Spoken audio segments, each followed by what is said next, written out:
What is going on, everyone? Thank you for tuning in to the MMA Podcast 130.5. I think this is only the second half episode we've done, the other one being, probably Christmas 2012 or 2013, kind of early on in the podcast, when I was back home in Florida doing the show. Didn't have any of my equipment, so I just did a solo show where I didn't have a co-host, was unable to play any music, sound clips, post-fight interviews, take calls, do the show live, take tweets, any of that. It was just sort of a solo podcast because I was back home without my equipment. And I find myself in the same scenario back in Florida for my cousin's wedding, staying in a hotel room. It's been fun seeing all my family and all that, but yeah, I'm unable to do the show live like we usually do on Ustream, where we can take tweets, take calls at 213-457-3380. Unfortunately, if you called that number right now, I don't even have Skype up. We're not doing it live. We're going to post it in a little bit, though, and I do appreciate you tuning in. Also going to be a pretty abbreviated show. Just not been the craziest news week. We had a 6-week stretch there in May and early June where just so much news came down the barrel, from the John Jones news, UFC 187. We had fighters backlashing against Reebok once those details were released. What else? The drug policy. Man, that was huge. The UFC adopting much more stricter, much more regular drug testing for all of their fighters. We had a lot of fun fights. We saw Weidman retain the title, Cormier win the title after Jones was stripped. We also saw a few title fight announcements. Cerrone, I think we talked about his upcoming title fight with RDA on the last show. Who else? Obviously, Gustafsson and Rockhold getting the next shots, which we discussed either on the last episode or the episode before that. So not really too much news, especially compared to what we've been seeing recently, just with so much stuff going on in the sport. And also, the last, 2 or 3 months, we've sort of had a rotation of different co-hosts.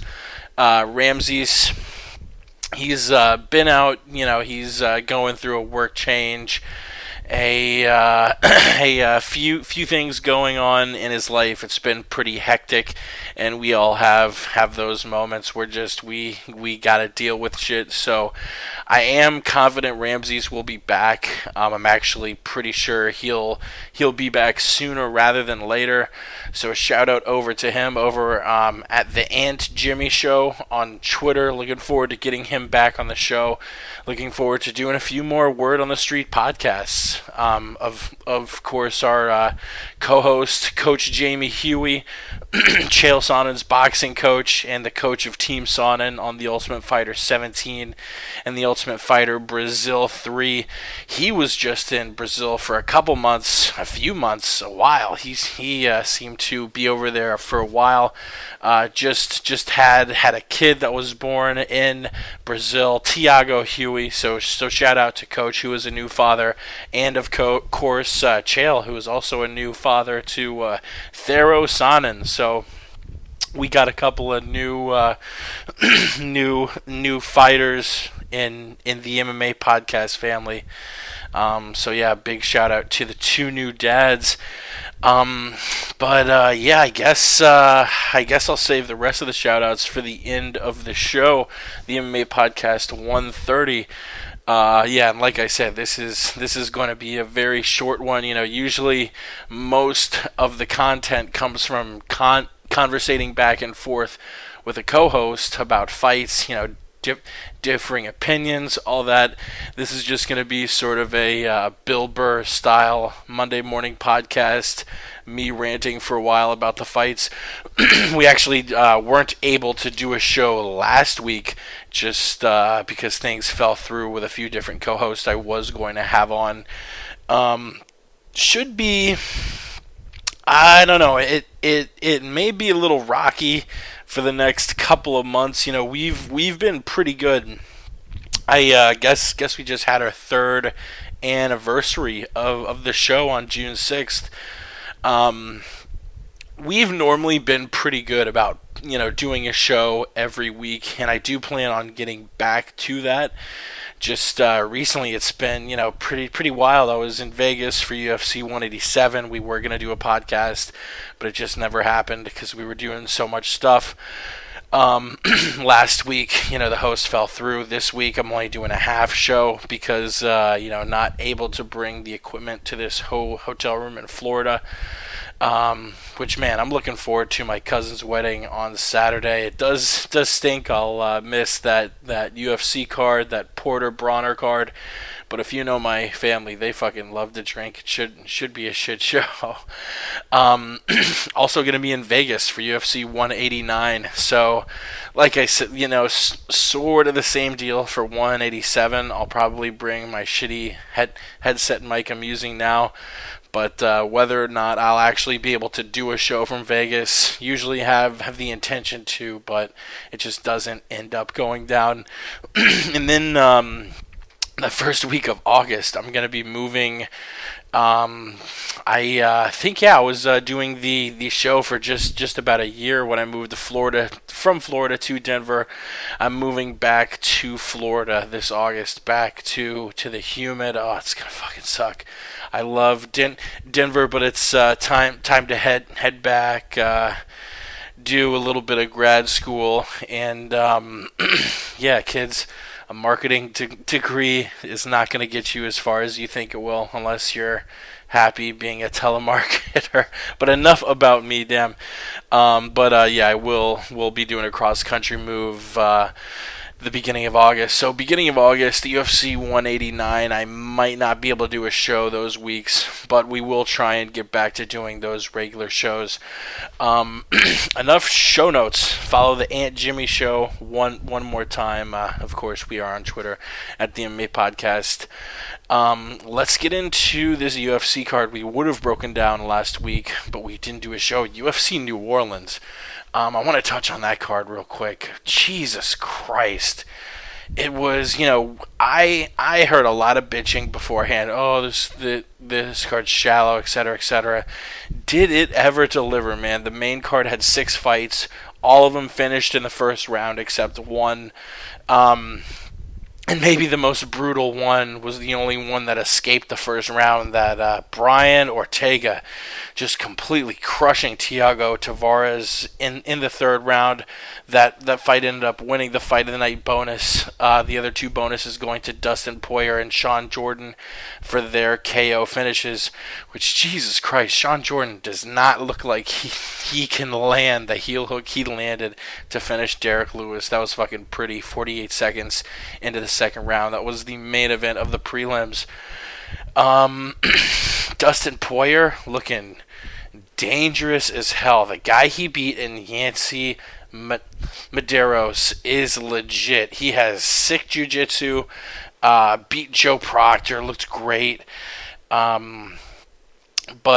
Loses to Dustin, who looks like he can probably strike with the best lightweights in the world. Looking forward to seeing who they put him up against. Big Ben Rothwell, man. Matt Mitrione made a mistake and left his neck out for a split second. And you just can't do that against guys who are as experienced as Big Ben Rothwell.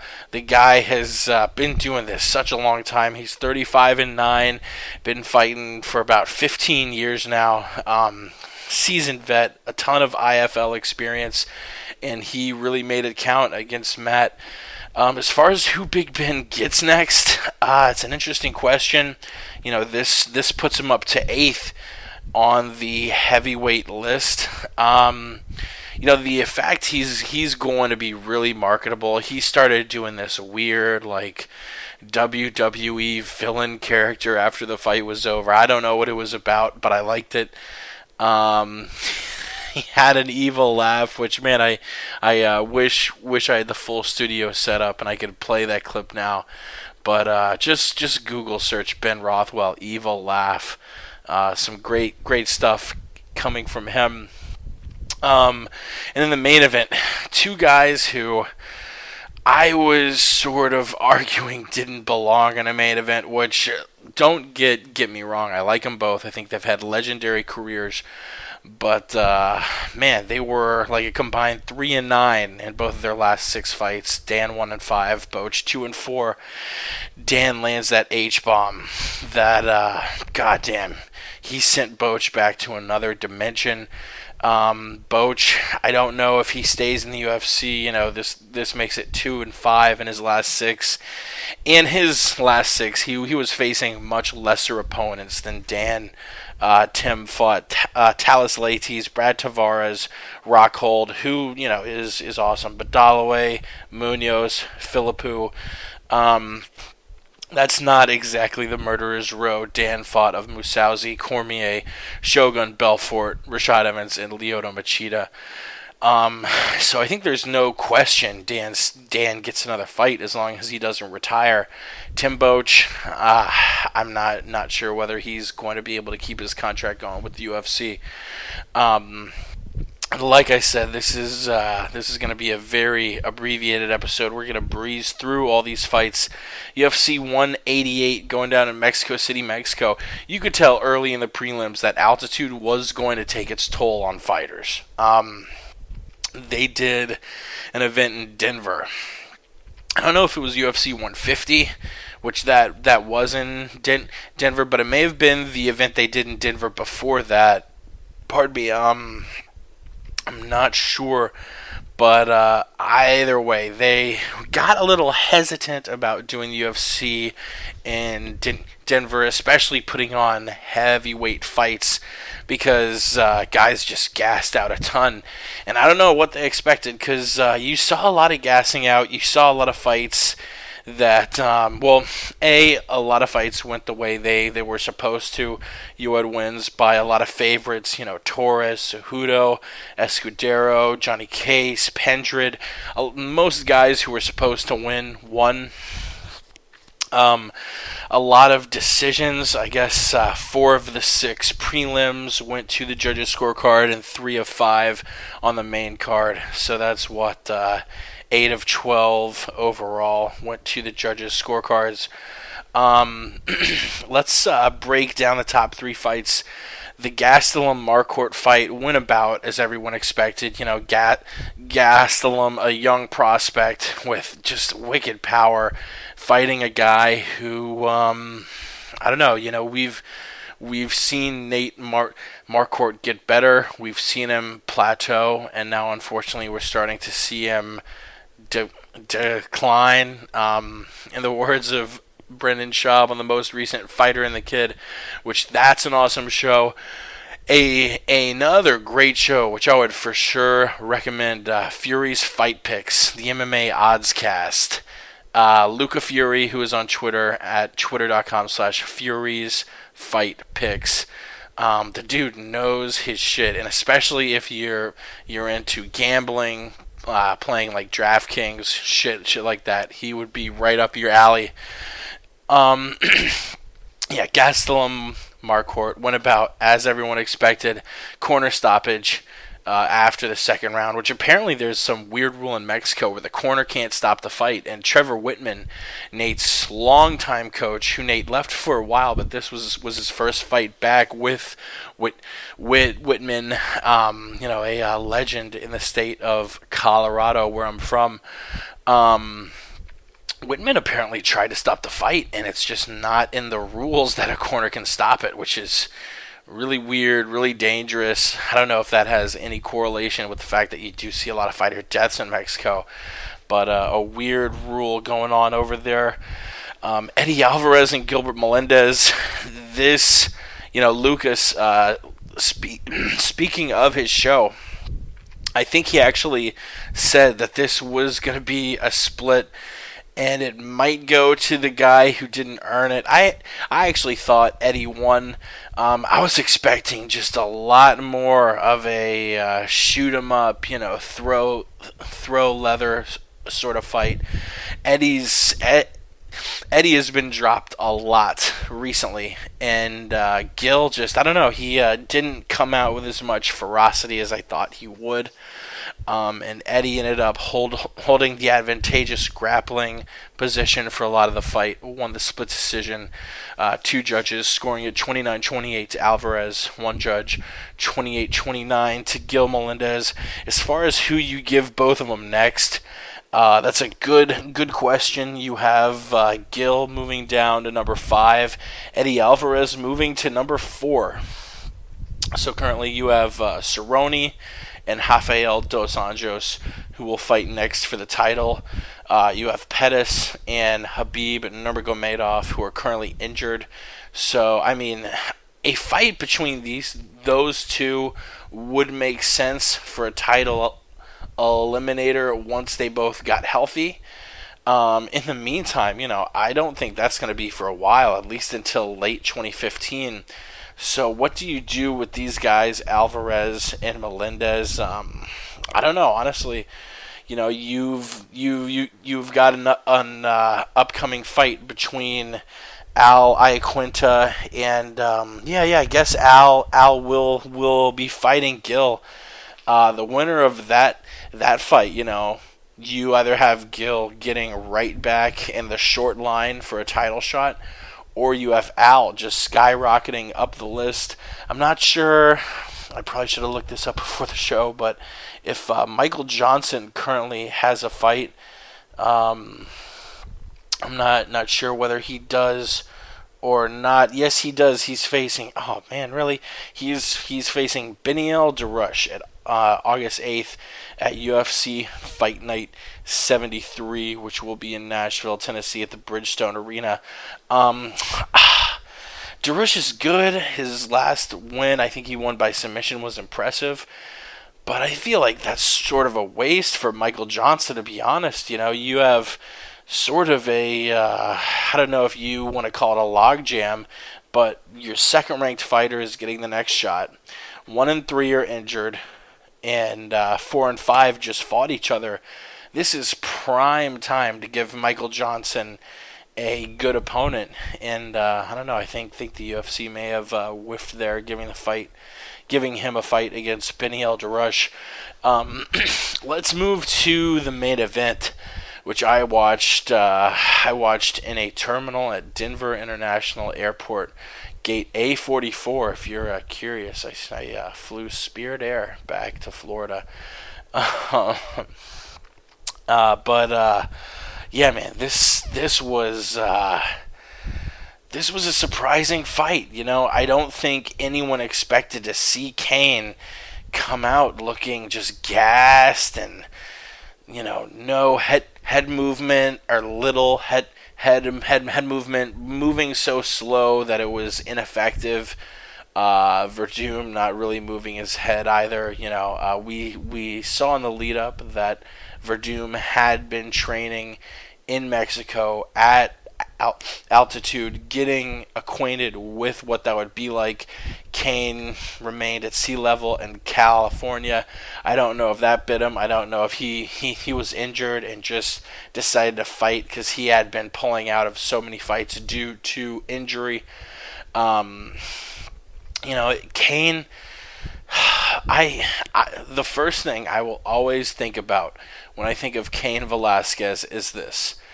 The UFC, maybe as far as like which fighters got the crappiest matchmaking, the UFC gave Cain Velasquez in his prime over the course of 5 years, from when Cain was 27 to where he is now when he's 32. Prime fucking years. He wins the belt. He beats Brock Lesnar at age 27. And what does the UFC do with him for the next 5 years in his prime? They give him 2 different opponents. They give him JDS, who he loses to, Bigfoot, who he beats, JDS, who he beats, which I'm not arguing those first three fights. He beats Brock, wins the title. Junior was the heir apparent, deserved a shot. It was the most watched fight in the sport's history. The first fight between Kane and Junior, which was the first fight on Fox, UFC on Fox 1. Huge spectacle. Junior knocks him out in the first round. Fuck. Putting Kane against Bigfoot next made sense. He was a top guy, and it was a chance to, get Kane, a guy who dethroned Brock, the biggest draw the sport's ever had, back in it. So Kane annihilates Silva. Awesome. The rematch against Junior made a ton of sense. And damn, I remember watching that. That actually might have been around when we did that second half episode, because I do remember it was around Christmas, and I was back in Florida visiting families. Irregardless of that, just a fight where, goddamn, that was such a war. That was the one, I believe, where Junior fought so hard his kidneys shut down. He pissed brown because he had been training so hard beforehand. That fight took so much out of both guys. I think Cormier has a story that after either the third or the fourth round, Kane almost just fainted because he was so fatigued. Then the UFC fucks up his matchmaking. They give him Bigfoot again. Which, yes, I understand. After Kane beat Junior, Bigfoot was on a roll, but there were a lot of guys in the UFC that I think at that time could have beaten Bigfoot. And yeah, statistically, did Bigfoot deserve the title shot then? I don't know, maybe he did. You would need to go back and look. But you, as a matchmaker, would also have to be like, who are Kane's last three opponents? Junior, Bigfoot, Junior. Let's have him fight a new guy. Let's not have him fight Bigfoot again. Let's not make it so the heavyweight champion, the baddest man in the world, fights fighter A, then fighter B, then fighter A, then fighter B, when fighter C, D, E, F, G, H, I. You have a lot of guys who could have been thrown into a title shot. Whatever, he fights Bigfoot. Then the UFC fucking makes the trilogy with Junior? What the fuck are you doing? We all knew what was going to happen. The first fight was, I don't want to call it a fluke KO. He did legitimately get caught. But Kane had a bum knee. And I think that second fight, in my eyes and in a lot of fans' eyes, settled the score. And made it clear that Kane was a better fighter than Junior. But for some fucking reason, the UFC makes the trilogy fight. So in the prime of Kane's career, you make him fight Junior, Bigfoot, Junior, Bigfoot, Junior. I want to see the baddest man in the world. I want to see the heavyweight champion get new challenges, get different fighters who offer him different things. And instead, you're just giving us this bullshit. And I hate to rail on the UFC because I fucking love watching as many cards as I can. I love traveling to events. I think for the most part, I'll call them out when I think they need to be called out, whether it's that, whether it's the ridiculous price of pay-per-views, whether it's the Reebok thing. That's probably one of the reasons we're never going to get a media pass, because the UFC only likes to give passes to people who won't call them out on their shit. But I would rather not get a media pass than, lie and act like I'm not pissed off by things that actually piss me off. But getting back to it, it just bugs me that in Kane's prime, they booked him so shitty. And, another big part of it was Kane, always getting injured. If you've seen the strength and conditioning videos of the guys at AKA, man, their coach, it's sad. He obviously doesn't know what the fuck he's doing, because he's making these dudes do insane loads of weight and lift like as vigorously and as fast and just like jerking the weights, like the exact sort of stuff that is going to get you fucking injured. Like, there's no wonder why so many fighters at American Kickboxing Academy get injured, and it's because their strength and conditioning coach makes them do these fucking workouts that are barbaric. I don't know what else to say about that. But, man, Fabricio Verdum looked great. His striking was better than Kane's. He had this jab that had a lot of power on it, kept snapping Kane's neck back. By the second round, you were wondering, by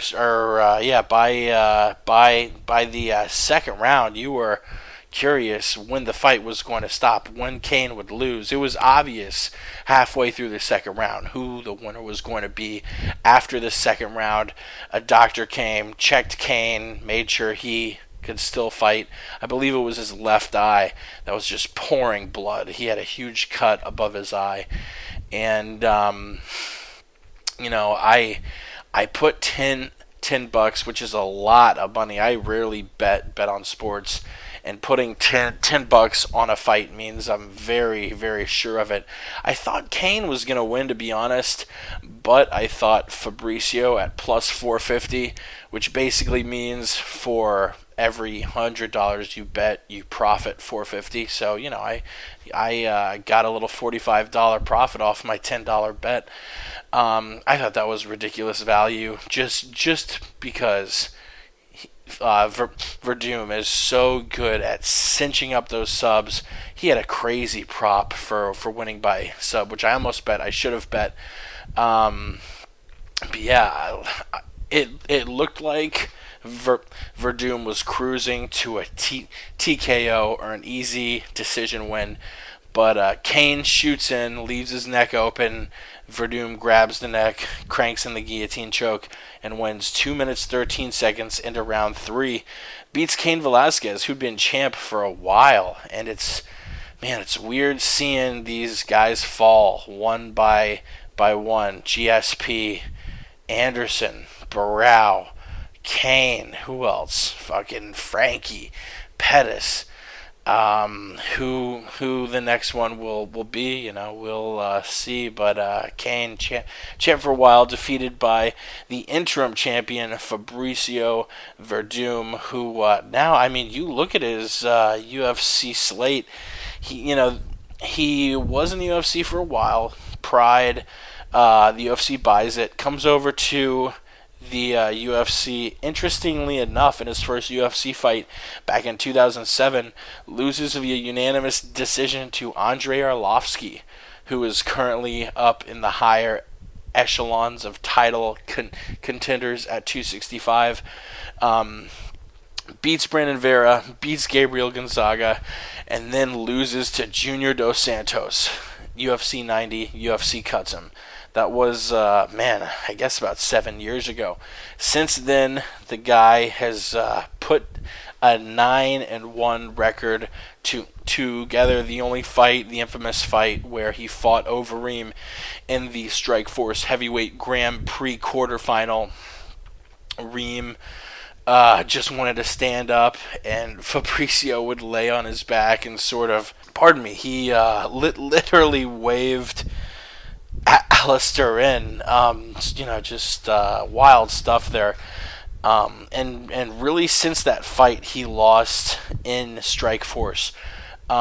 He's built up his striking quite a bit, sort of like Jacare, a guy who originally was just known for groundwork and amazing subs, and really has put together an impressive striking offense.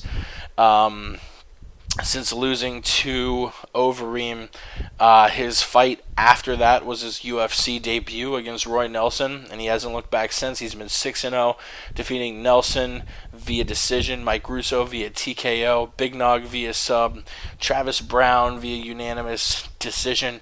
And it was that fight where I think everyone opened their eyes and said, whoa. and then he knocks out Mark Hunt, gets the title shot, and subs out Kane to become the undisputed champion. Who next for Fabricio? It's a good question. I mean, currently, man, you have Stipe, who just won, coming off a loss to JDS. I say Stipe, I don't know, man. The fact he lost to Junior, yeah, he should have won that fight, and if he did win it, he would probably be next in line. But I have a feeling that they're going to give Andrei Arlovski a rematch just because the window is closing for him probably rather quickly. He's not getting any younger. And come the fuck on. Everyone would love to see Andrei Arlovski fight for the UFC championship again. Was champ so long ago. But yeah, it's really a 3-horse race currently as far as title challengers go. JDS, Stipe, Arlovski. I think I don't know if you can make a rematch between JDS and Stipe, so maybe you choose between one of them and maybe give it to Junior. That would also be an interesting rematch. Maybe give the next shot to Junior and make Miocic versus Arlovski for the next shot. Who knows? Time will tell. We'll probably find out pretty soon as far as that goes. Like I said, we as far as news goes, not much news. I scanned news for the last 2 weeks and really didn't see much at all worth talking about, which is sort of wild when you think about how crazy May and early June was. So let's preview the cards that are going down tomorrow and Saturday, and then we will get the hell out of here for a condensed podcast, TMP 130.5. UFC Fight Night, Jędrzejczyk versus Penne. We'll just talk about the main and co-main event there, which both fights, in my eyes, are pretty interesting. You have Seaver versus the Crusher, Kawajiri. Tatsuya Kawajiri came over to the UFC, I guess, late 2013. A lot of fanfare around him. Had strung a lot of wins together over in Japan, a lot of which by sub. Came over, subs out Sean Soriano in the second round, but Clay Guida effectively threw the brakes on his hype train. April 2014. We haven't seen him fight in over a year, and he is an underdog to the German Dennis Siva. Seaver, just your perennial gatekeeper. You put him up against a Ross Pearson, a Donald Cerrone, a Cub Swanson, or a Conor McGregor, and Seaver is probably going to lose, but let's not get it twisted. Seaver can beat anyone who's not elite. Charles Rosen, M-Fan, Diego Nunez, Matt Wyman, George Soteropoulos, the list goes on. Whether Kawajiri falls above or below him, Seaver is just too experienced to put himself in a situation where he's going to get subbed out. I think this is going to be a close fight, a much closer fight than the main event.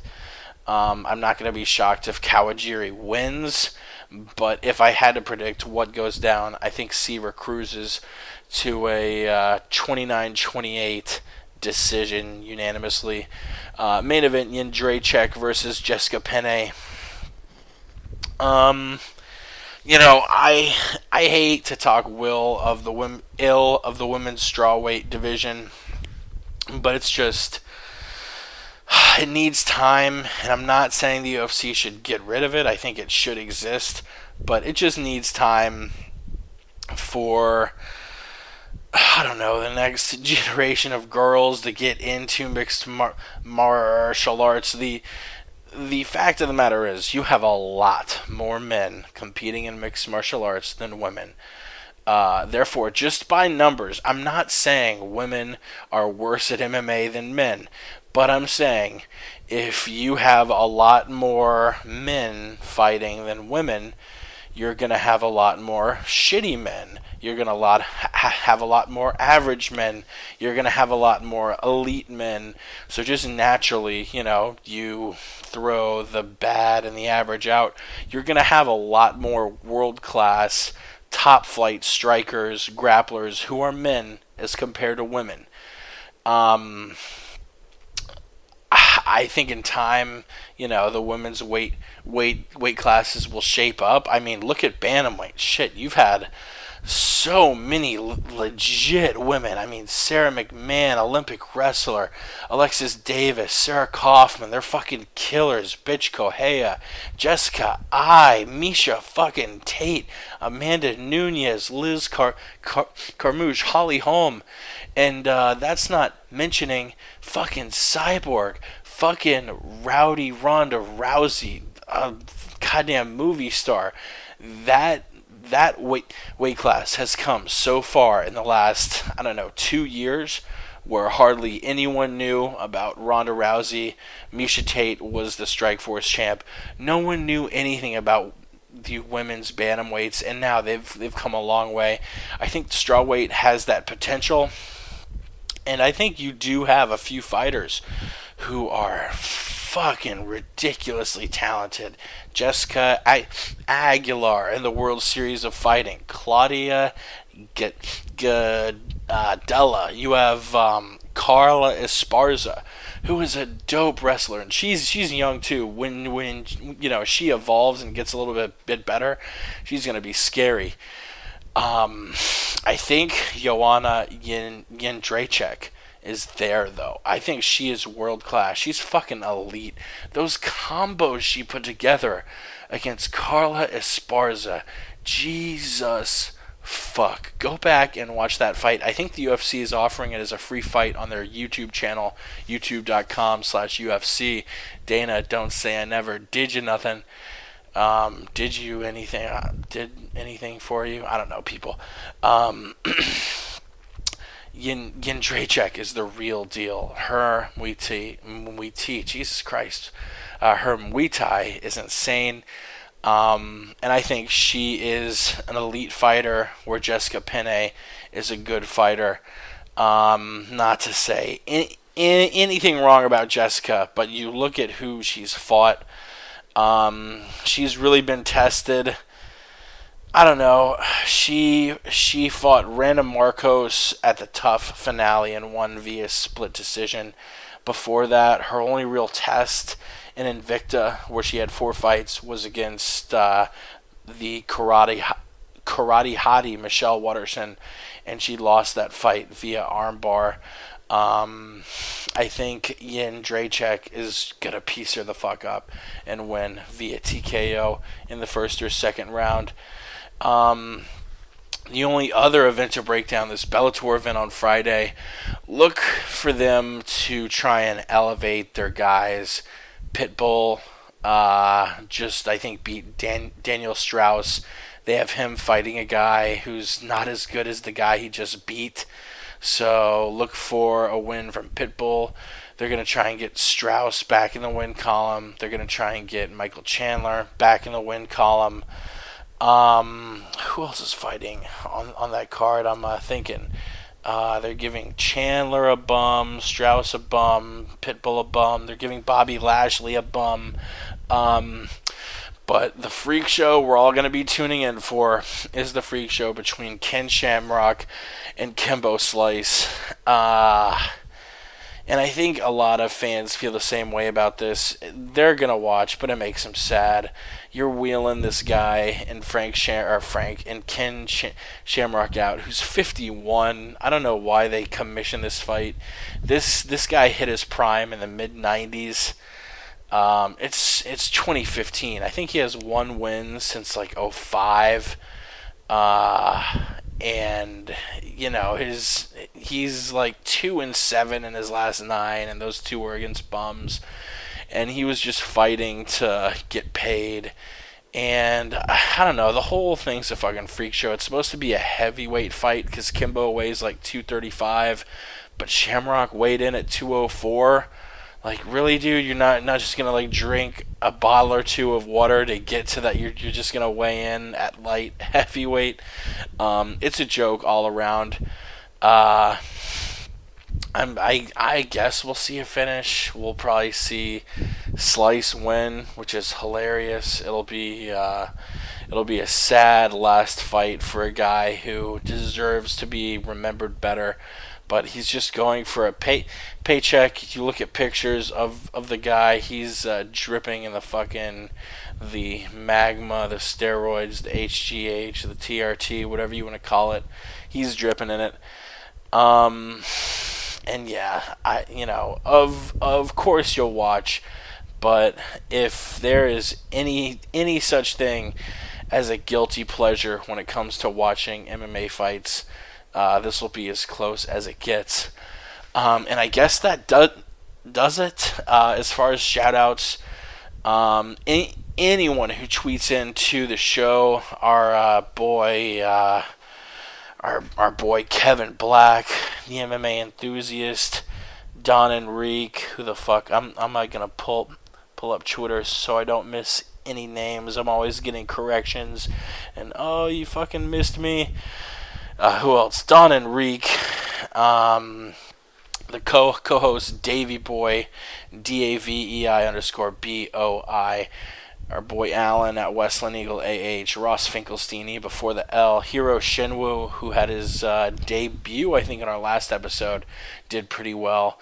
Our boy Hunter, Yao the Truth, Yao_the Truth, the original host, the guy who, I probably did the first 100 or so, or not 100, but at least the first 50 ones with, and I hope we hear his sweet voice on the podcast soon.